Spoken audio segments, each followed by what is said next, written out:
Israel যুক্তরাষ্ট্রের যৌথ হামলায় নিহত ইরানের সর্বোচ্চ নেতা আয়াতুল্লাহ আলী খামেনির দ্বিতীয় ছেলে মোস্তাবা খামেনিকে আনুষ্ঠানিকভাবে ইরানের সর্বোচ্চ নেতা ঘোষণা করা হয়েছে।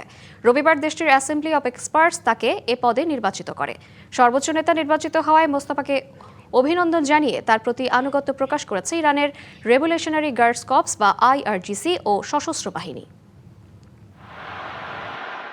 ইসরায়েল যুক্তরাষ্ট্রের হামলায় ইরানের সর্বোচ্চ নেতা আয়াতুল্লাহ আলী খামেনি নিহতের পর নতুন করে আলোচনায় আসেন খামেনি পুত্র মোস্তাবা খামেনি। প্রথম থেকে গুঞ্জন ছিল মোস্তাবাই হচ্ছেন আয়াতুল্লাহ খামেনির উত্তরসূরি।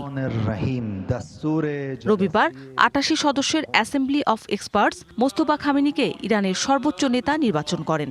বাবা আয়াতুল্লাহ আলী খামেনির জায়গায় অধিষ্ঠিত হন ৫৬ বছর বয়সী মোস্তাবা।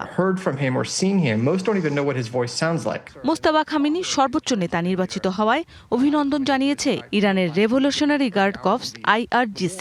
বিবৃতিতে নতুন সর্বোচ্চ নেতা হিসেবে মোস্তাবাকে স্বীকৃতি দিয়ে আন্তরিক ও আজীবন আনুগত্য প্রকাশ করেছে দেশটির সশস্ত্র বাহিনীও। এবার নগদে পাচ্ছেন হেলিকপ্টার অফার, তাই কেনাকাটার পেমেন্ট নগদে করুন আর বুঝে নিন ২০০০ টাকারও বেশি ক্যাশব্যাক সহ হেলিকপ্টার রাইড। পেমেন্ট শুরু করুন আজই। ইরানে মোস্তাবাকে সর্বোচ্চ নেতা নির্বাচনের পর মন্তব্য করতে অস্বীকৃতি জানিয়েছেন মার্কিন প্রেসিডেন্ট ডোনাল্ড ট্রাম্প। সাংবাদিকদের প্রশ্নের জবাবে বলেন, দেখা যাক কি হয়।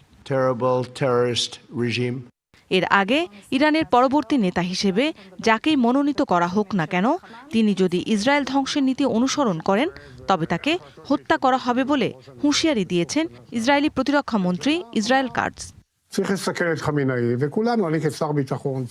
মৌসুমী শান্তা, DBC নিউজ ডেস্ক।